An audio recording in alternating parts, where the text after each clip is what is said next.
কক্সবাজার ও নরসিংদীতে জমে উঠেছে কোরবানির পশুর হাট।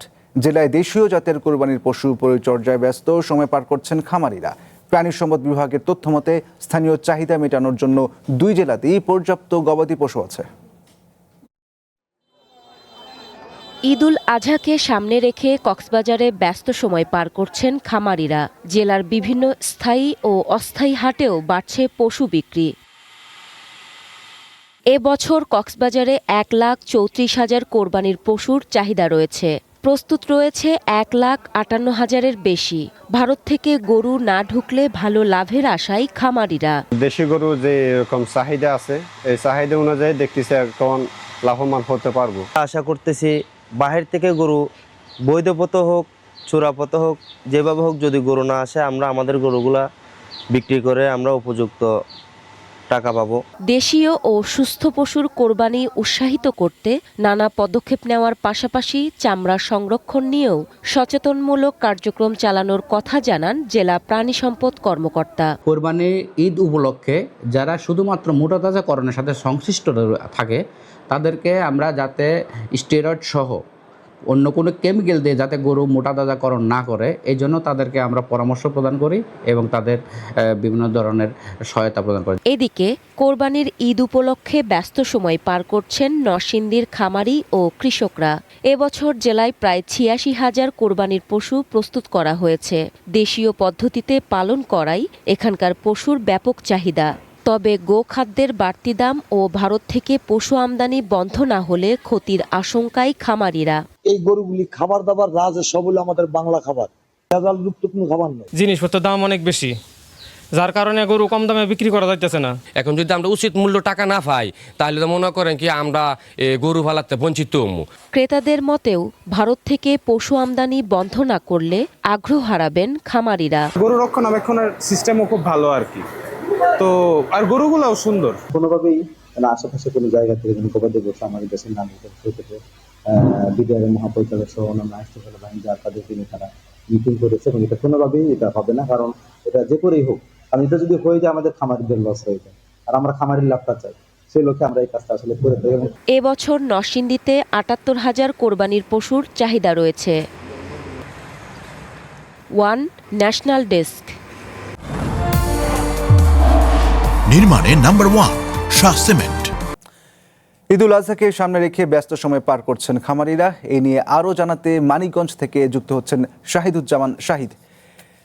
শাহিদ, হাটে বেচাকেনা কেমন, দাম নিয়ে কি বলছেন ক্রেতা বিক্রেতা?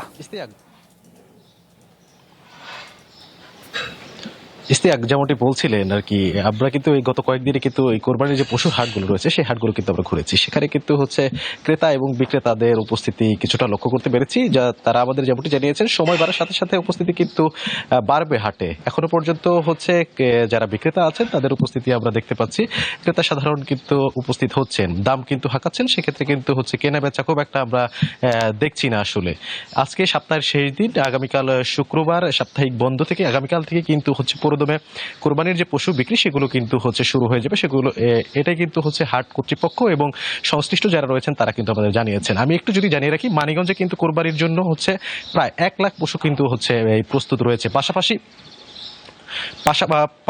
পাশাপাশি হচ্ছে 60 থেকে 62,000 কোরবানির পশু যেগুলো হচ্ছে মানিকগঞ্জে কোরবানির জন্য হচ্ছে প্রয়োজন পড়বে বলে সংশ্লিষ্ট যারা রয়েছেন তারা কিন্তু ধারণা করছেন। 33 থেকে 34,000 পশু, এই পশুগুলো কিন্তু হচ্ছে মানিকগঞ্জ থেকেই হচ্ছে বিক্রি হবেন। যেহেতু রাজধানীর পাশের জেলা মানিকগঞ্জ, সেক্ষেত্রে হচ্ছে রাজধানী থেকেও ক্রেতারা আসবেন এই গরুগুলোকে কেনার জন্য। মানিকগঞ্জের গরুগুলো বেশিরভাগগুলোই হচ্ছে চরাঞ্চলগুলোতে লালিত পালিত হয়ে থাকে এবং প্রাকৃতিক যে খাবারগুলো আছে সেগুলো কিন্তু এরা খায়। এর জন্য কিন্তু এই গরুর যে চাহিদা সেটি কিন্তু বরাবরের মতোই একটু বেশি থাকে।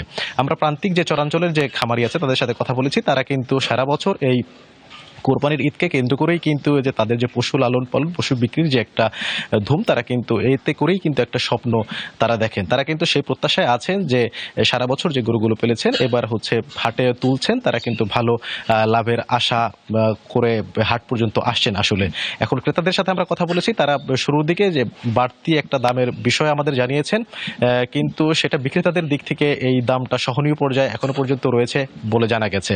পাশাপাশি হাটগুলোতে আমরা দেখেছি প্রাণী সম্পদ কর্মকর্তারা কিন্তু ভেটেরিনারি যে টিম রয়েছে তারা কিন্তু সেই টিমের মাধ্যমে কিন্তু বাজার মনিটরিং এর চেষ্টা করছে। পাশাপাশি বাজারে আইন শৃঙ্খলা পরিবেশ পরিস্থিতির জন্য কিন্তু পুলিশ এবং সাদা পোশাক আইন শৃঙ্খলা রক্ষাকারী বাহিনীর সদস্যরা কিন্তু তারা কিন্তু কাজ করছে। পাশাপাশি এই কোরবানিকে কেন্দ্র করে কিন্তু জাল টাকার একটা প্রকোপ থাকে, সেই বিষয়টি মনিটরিং করার জন্য প্রশাসনের কিন্তু সিভিলিয়ান কিছু টিম বাজারগুলোতে মনিটরিং করছে।